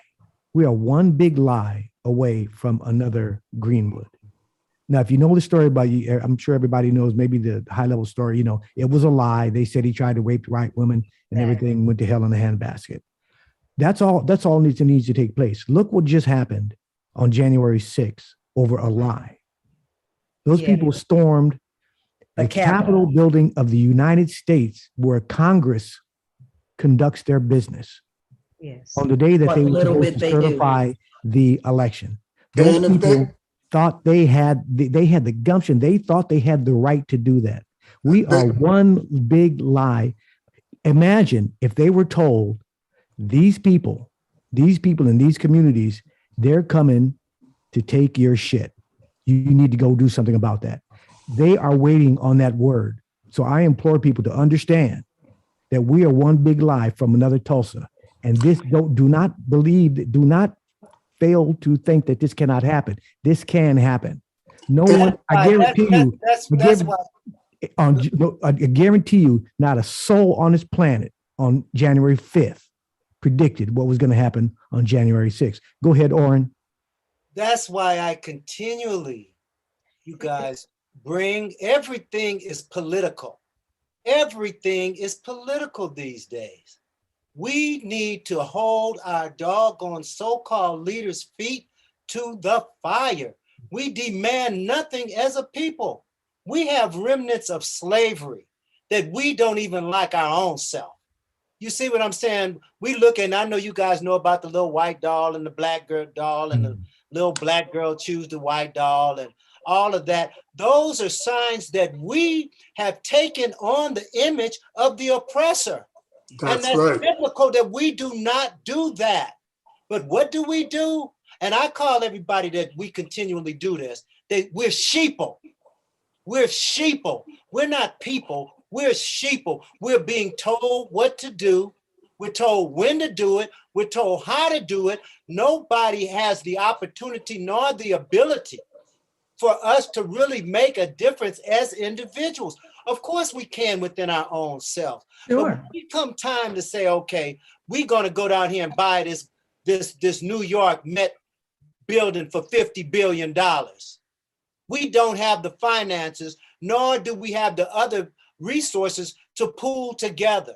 We know, just like Maxine said, and they know what the deal is, just like the brother was saying about we need to take control for ourselves. We do, but that's why what we need to do is be more demanding and holding out the people that are responsible for these huge sums of money, who are responsible for the allocation of these monies. We need to hold them feet to the fire so we could get some of the resources.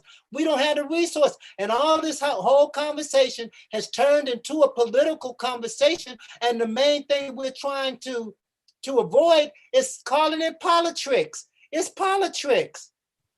It's politics. And we are subjecting ourselves to it, and we're not being participants in it because we cannot have a difference of opinion as a people. Just like you were saying, baby girl, about how you feel against this. You'd be raked over the coals by people not honoring your opinion. We all have to agree like a bunch of sheep that this is what we're supposed to do. And that's very frustrating for a person like me, because when it gets down to it, believe me, I don't know too many people that was more courageous than my daddy. Mm-hmm. I'll put it like that. And I hold that, hold on, let me finish. And so I hold that with something within my heart, because when it comes time to stand up You stand up if ain't nobody standing with you. You stand up anyway. Okay. Understood. That's it. I want to bring Leonard Collins in. Leonard is one of our board members and a regular on the program. And Leonard always talks about cultural collectivity, that we lack cultural collectivity.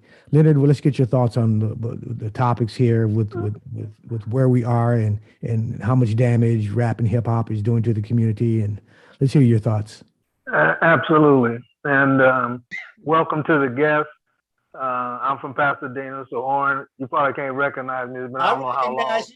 Okay, well, anyway, how you doing, brother? Good to see you. I'm doing good, brother. Good to see you. Yeah, and the rest of the family. But hey, how you doing? Right good, there. Good. All of us live up in Pasadena, Altadena. That's right. Oh yeah, we know you. That's right. We know you. You're a staple in the community. It didn't say one water, it said the waters. But anyway, let me go forward. One of the things that Kenny and I and many of us talk about is I do talk about the cultural collectivity because I've had the pleasure of studying Filipinos, Koreans, Armenians, and Hispanics. And because I was in the restaurant business for over 50 years, Hispanics is pretty much my family, but I do know who I am. And all of them have one thing, cultural collectivity. See, these conversations that we're having about what we need to do, they're doing it. They're not having this conversation. See, we're running in one place like that. What's that hamster on a hamster wheel? Just talking, Yeah. and they're just moving. We're the real Peloton. Right. So my in terms of moving, what I do feel good about, my optimism is, you are starting to hear more and more and more conversations about what we need to do. So the younger generation, they don't have a template. So they know they don't know what they're doing. Now, I was a little surprised when I would hear adults say, well, listen to the kids. Now, everybody on this show right now, Daddy, you need to listen to me. I know something. 2 hours later, after you wake up, after you regain consciousness. Why is the towel on my head? Daddy knocked you into the wall. That big knot on your head. Daddy knocked you into the wall. And then you learn not to answer stupid questions like that, right? And so when you turn around and think about what's going on right now, there really isn't any hope until the generation, and this is my numbers that I use, every brother and sister that was born from 1945 to 1955, if we do not rise, okay, and start to come together and show them this is what's going to happen, because we were a race of proactive behavior.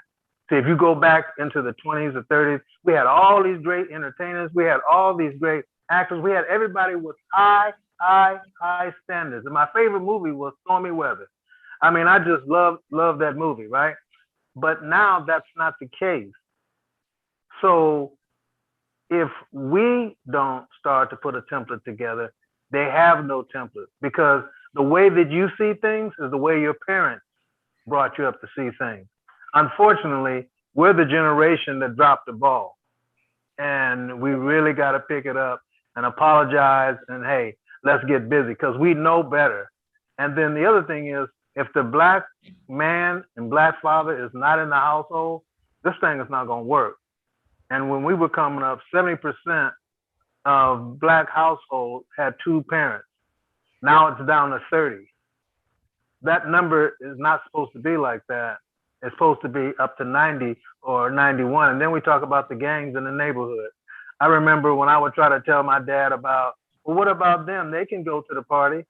You know, again, after he snatched me in the collar, the only house I'm concerned about is this one. And since you live in it, you're the only person I'm concerned about.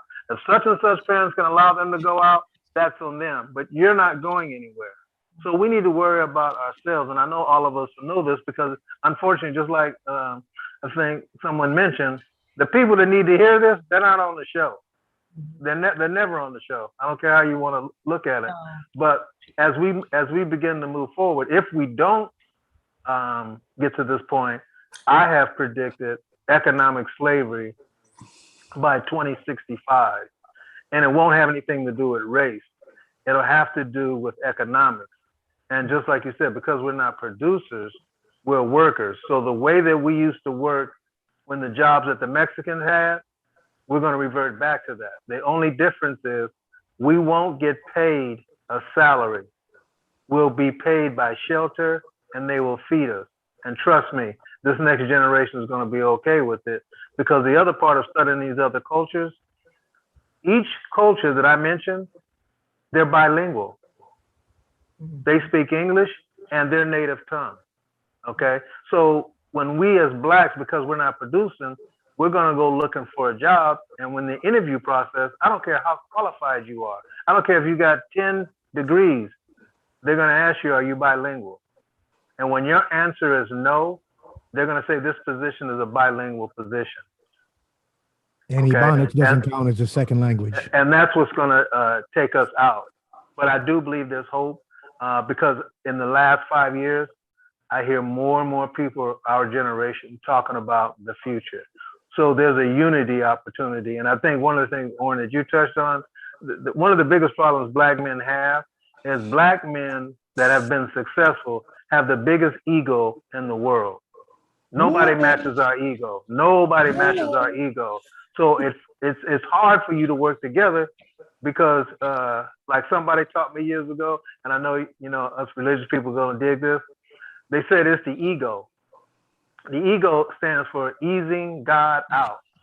And then I took another step and said egos easing God out successfully. Because once he's not in the household, then you already see these things starting to happen. So this is definitely a devil's workshop right now. But anyway, I could talk all day. Exactly. Thanks, Kenny. And not knowing how to listen. I think Yes. you have to listen, you have to see, and you have to learn and use what Right. you are seeing and hearing.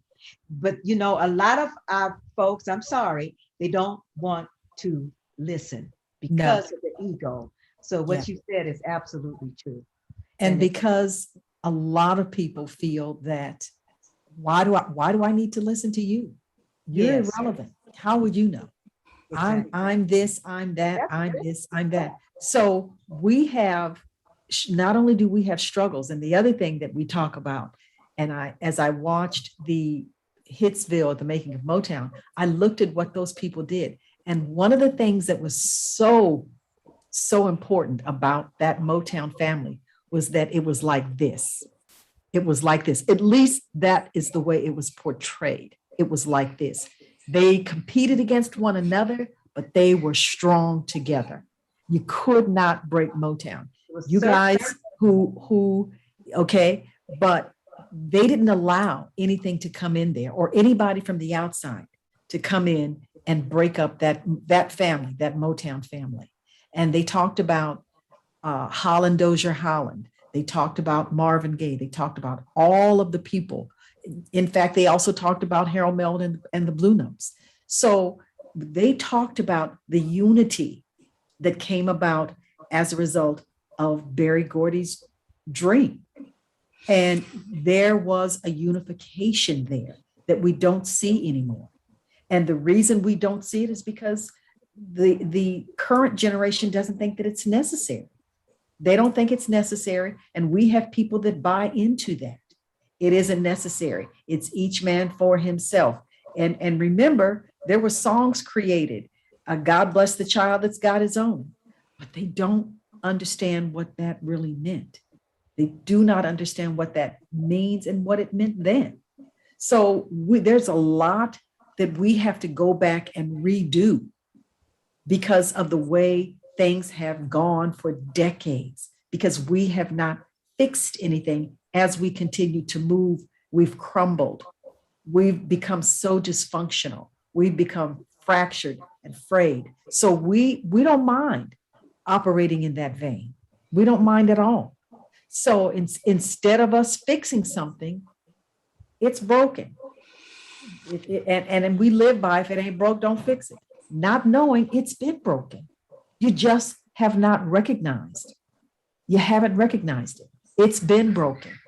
And we don't want to be told. And just as Julia said, we don't want to listen. We do not want to listen because we always think there's nothing to listen to.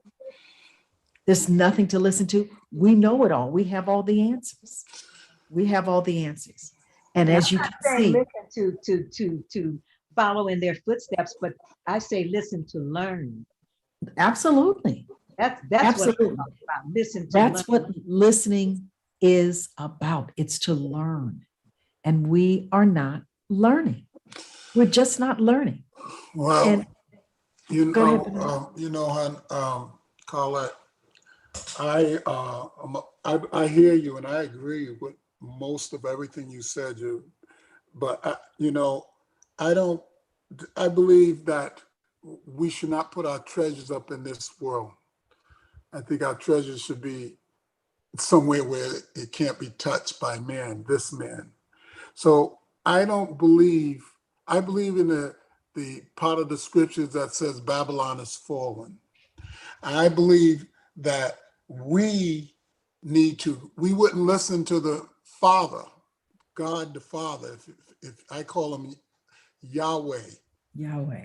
but I use the term God because everybody's familiar. We don't listen to God. That's why we're in the condition we're in today. So Absolutely. if we don't listen to God, we're not going to listen to anybody else. True. I believe we're in this condition because we don't pay attention. We That's should right. not be in this position that we're That's in. right. That's right. Everything that was brought into existence, God has given us the privilege to bring it into existence. Most of the things they said that invention, necessity is the mother of invention. Mhm. We invented a lot of things that because we were hostage or slaves, that we couldn't go down and get a patent for it and get the privileges or the rewards from it.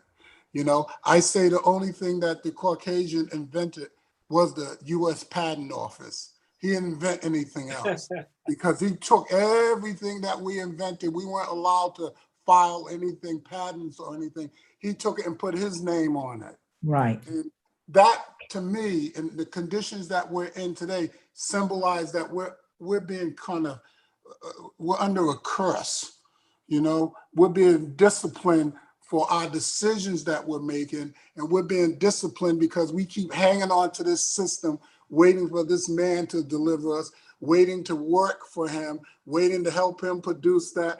What happened to producing for ourselves? What happened to getting back to where we need to be, which is believing in God the Father and not this system and not this man and all this other crap that's going down?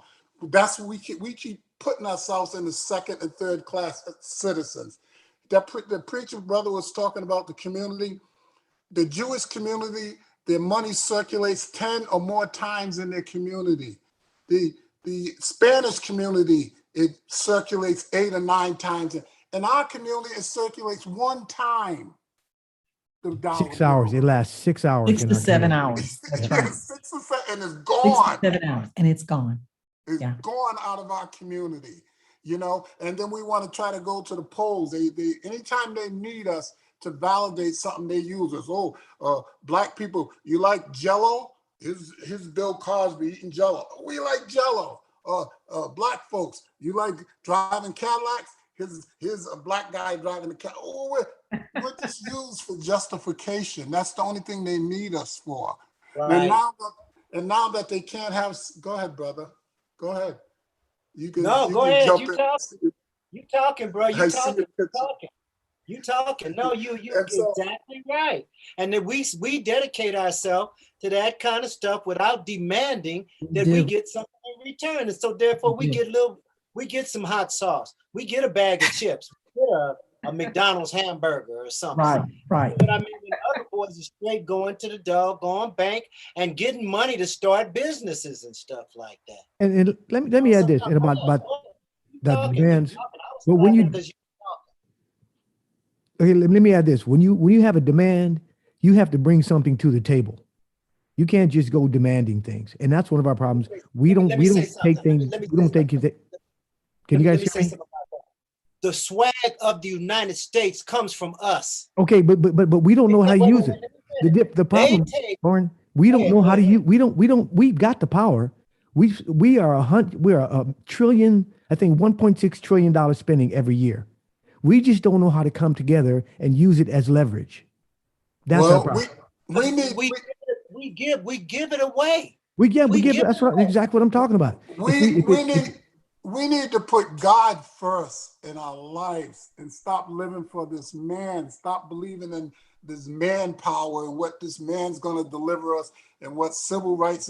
We need to really go back to the beginning, to what established us and make us the head, not the tail, and stop all this crap. That's the hardest thing to do. We got so many things that we're following. Humanism, we're following this, we're following that, we're trying to do this, forget all that. Go back, and they say if you want to hide something from a black person, hide it in a book. They'll break in your house, they'll never look in a book and look for that. That's right. That's why they're predicting and writing about us today. Put it in writing. We're not going to read it. That's right. Correct. We're not going to read it. And we need to understand why we're in. It's a prophecy. Why are we in the position that we're in? No matter what we do, we take one step forward and end up two back. Why is this happening to us? Why? The scripture says in the book of Deuteronomy that we're gonna go out and we're gonna build houses, but the house is we're not gonna be able to live in it.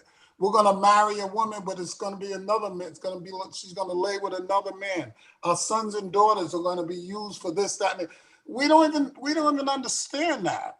We let somebody else interpret it for us, and we say, "Oh yeah, that's good enough. Thank you, thank you, thank you." That's what we do. What are we getting out of this? We're missing something. Why are we cursed the way we are? That's what I want to know. I want to know why mindset. Because we are under attack. We are under attack. We are the first people on the face of this earth. And that's what we want to put. The first will be last and the last will be first. And that's what we got. And we are under attack right now as a people. Our swag from this doggone country comes from us. Believe you me. The way we walk, the way we talk, our doggone whole thing, and the country, they have taken it on, just like what you said. They've taken on our inventions. They've taken on the things that we have created and claim it as their own, and we allow them to do it. We allow them to. We allow them to do it. And so don't put your faith.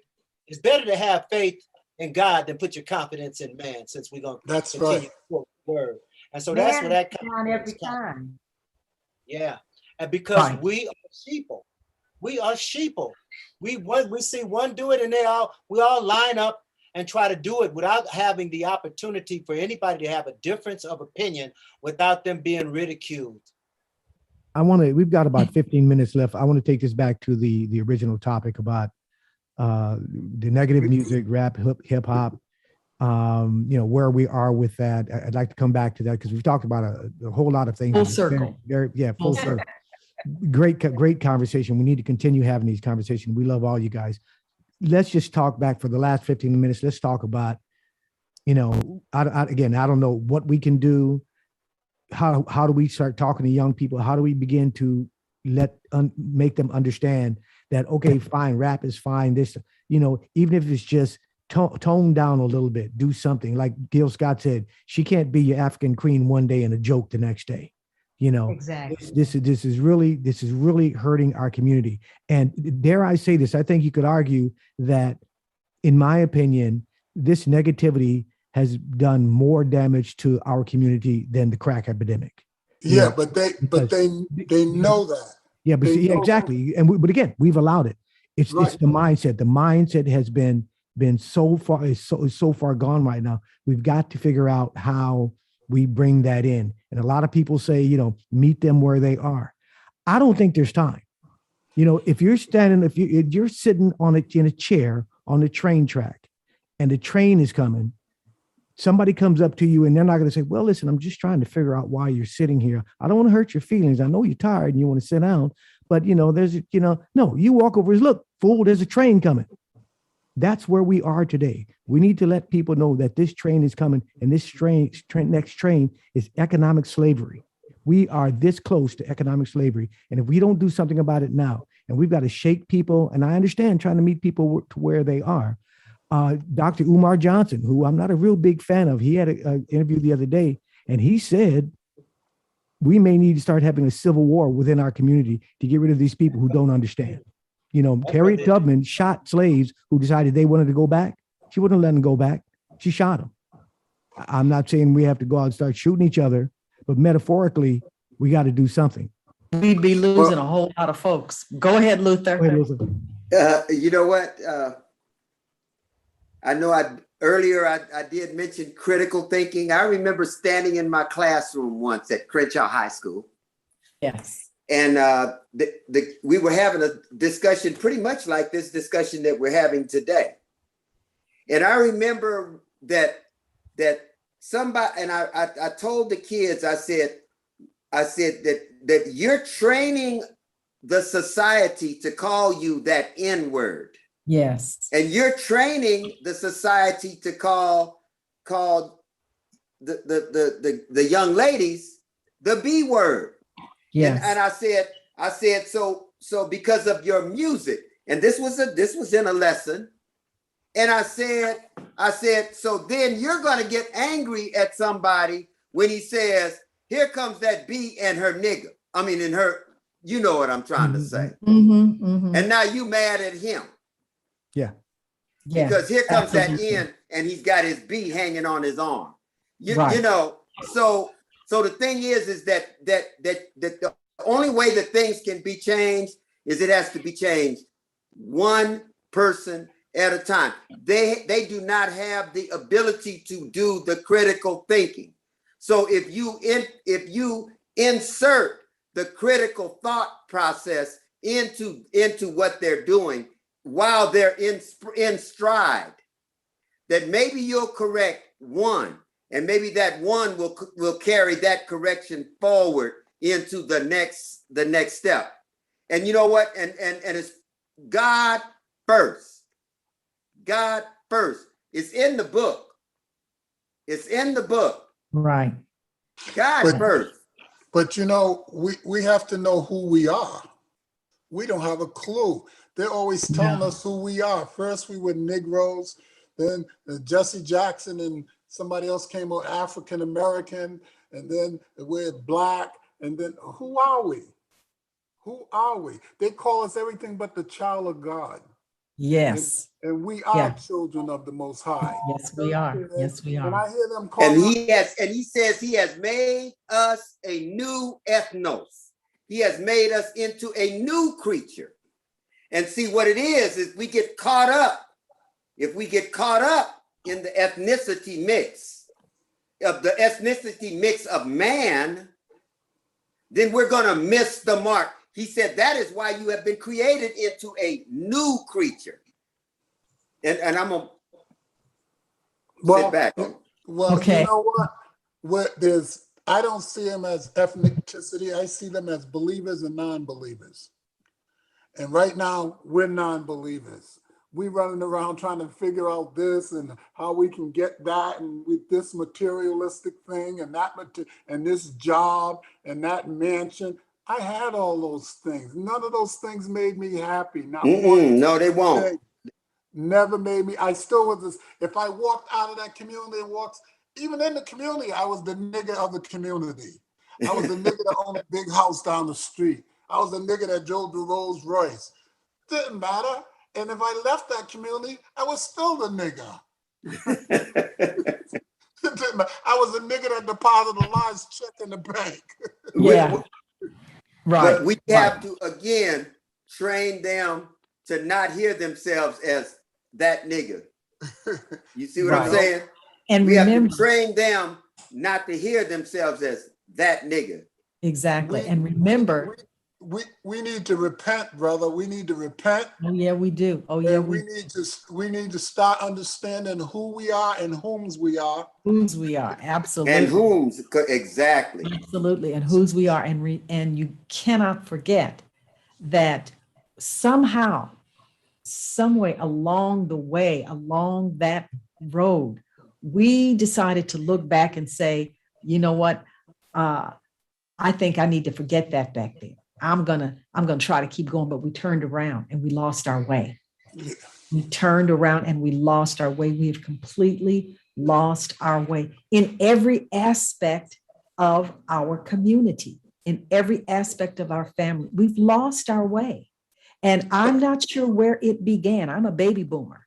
I'm not sure where it began because when I was coming up, we knew the way. We no longer know the way.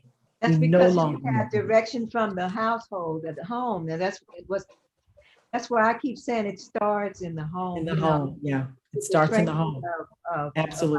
our kids, it's a lack of respect. And so I don't really have an answer of what can be done now or anything. I don't have little kids or anything anymore. I know what I did when I was bringing up my daughter, and I know what I did when I was bringing up my grandson. There was certain no-nos. I mean, my daughter can tell you, she talks about it today because she loved Prince. But Prince, back when she was coming up, when she tried to bring what do you call it, billboard in the house and hang it up in Yeah. her bedroom. Yeah, yeah. That billboard, not billboard, what do you call it? Poster. Posters. Poster, and burn that sucker up. I said, oh no, you're not gonna have this in this house Okay. with this man singing these, and these types of- Provocative things. Yeah. and yeah. So I didn't allow it. I didn't allow it. Her dad did not allow it. So the things that's happening with musically is the upbringing from the household, seeing certain things happen in the households that shouldn't be happening. Right. Right. Because kids Absolutely. they're gonna see, and they're going to try to mimic what you do. And we What just again? have And a what lack- they we see. had, Yeah. I think we- Well, Ah, a Right. lack of responsibility of bringing those kids ah. doing the, there's other contributing factors, of course, with Sure. the music out of the schools and stuff like that. But we But- didn't do our jobs either in bringing them up to have more of a respect for not only themselves but other people. If you don't have respect for yourself, you're not going to have respect for other people. There That's are, But right. Let me say this. Let me say there are this. politicians Right. in place. When- There are politicians in place right now that have done things that are on record that have purposefully destroyed the Black family. Including Patrice Cullors. Including Patrice Cullors. We support them.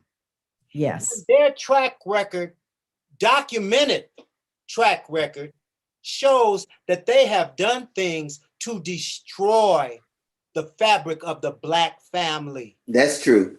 Now that's We give them a pass. Yeah, and Say, let me oh, they let said they were sorry. let me say this. When they pull things And like believe music, me, we know who they are. Lauren, let Kenny say what he was saying. Go ahead. and let me say this: when they pull those, they pulled music out of schools. They've done a lot of damage to the schools. And see, I'm not a big proponent of Black History Month because I think it's a joke. You're going to learn about Harriet Tubman, George Washington Carver, and Barack Obama. They don't even teach white history right. Why are we mad because they won't teach us Black history?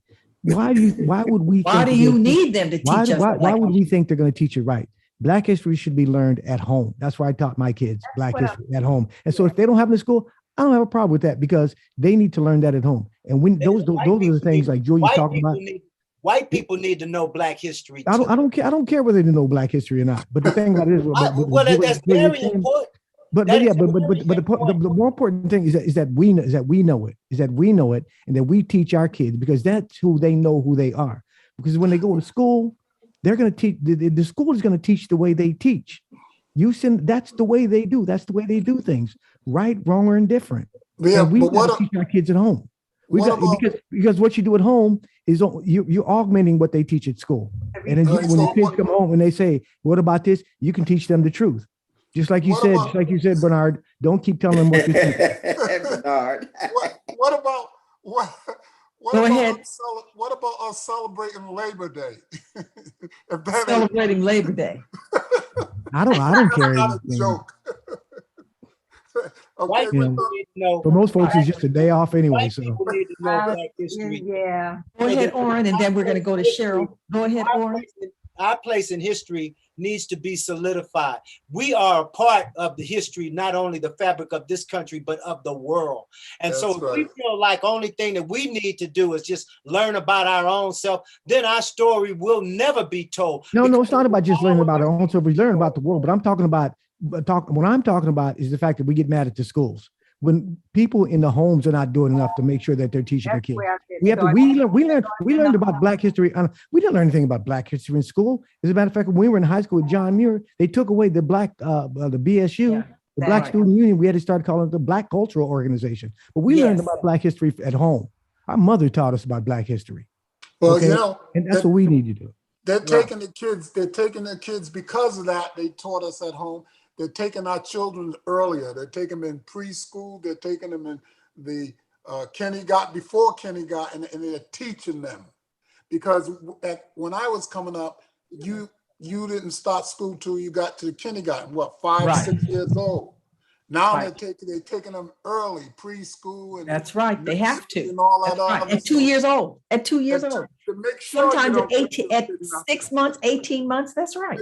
And you know what they're going to tell them? They're going to tell them his story. That's right. That's right. Story. They ain't going to tell them the story. They're not going to tell them that's exactly what I'm saying. They're going to teach them his story. And that is why we need. That is exactly what I'm saying. Is exactly what I'm saying. The culture and the contributions that we have made to the fabric of the human race is paramount. Right. And there's a photograph online that's being circulated of the men and women that built the Capitol in Washington, D.C. It's that all those slaves that built that building. And when those insurrectionists walked into that building on January 6th, they said, we're taking it back. It's ours. It ain't never been yours. And if we had walked in there and said, we're taking it back, it's ours, we'd have every right to do that because it is ours. And they would have still been counting bodies had we went. They would still be counting bodies. That's absolutely right. And we've got about a minute and a half. Colette, please take us home. Yeah, Cheryl, your last thoughts on this? You're on mute. Yes. Okay. Like I said, I mean, I've learned a wealth of information just listening to all of you. I appreciate your knowledge, your expertise. You're willing to share it. Yeah, we, somehow or another, we have to get out here and get our young people to wake up. Unfortunately, I have no children, so I can't relate to that. But I'm here to support however I can inspire children and young. And you do. And you continue to inspire us as well. And thank you so much for all that you've given always been to the world. That's right. Go ahead, Oren. Go ahead, Oren. I was just saying her music has always been the bomb. That's right. That's right. Absolutely. Absolutely. And Colette, we've got about 60 seconds. Okay. So I would like to thank all of you. I thank all of you from the bottom of my heart, from the top of my heart to the bottom of my heart. I was out. So very much. Thank you so very much. It would not have been a show without you. Well, let me say thank you. Let me say thank you from the bottom of my heart. And thank you guys for having us on. Absolutely. Yes, thank you. Love you guys. Absolutely. Looking at television or something and not learn anything. But now I feel like I have made friends with everybody. For life. This is a family. This is a family. This is the beginning of the unity. It begins right here. So thank you all very much. Bernard, Oren, Luther, Julia, Cheryl, Maxine, Paul Jackson Jr., all of you, Lenny Williams, even though they weren't here this evening, they just couldn't get here. We love you. We thank you so much for being here. Thank you so much. And thank you always for agreeing to do what I ask you to do. I love it. Thank you so very, very much. Thank you so much. Thank you, Bernard. Bye-bye. Thank you so much. And tomorrow, we've got another great show right here in the mix, Conversations with Colette and Corliss. We've got another great show. And then it all begins on Sunday again. So thank you for being with us right here at itrnradio.com. Have a good evening. And does anybody need a lift home? Yes. Bye-bye. Good night, everyone. Take care. Be safe. Wear your mask. Stay away from people. Have a good night.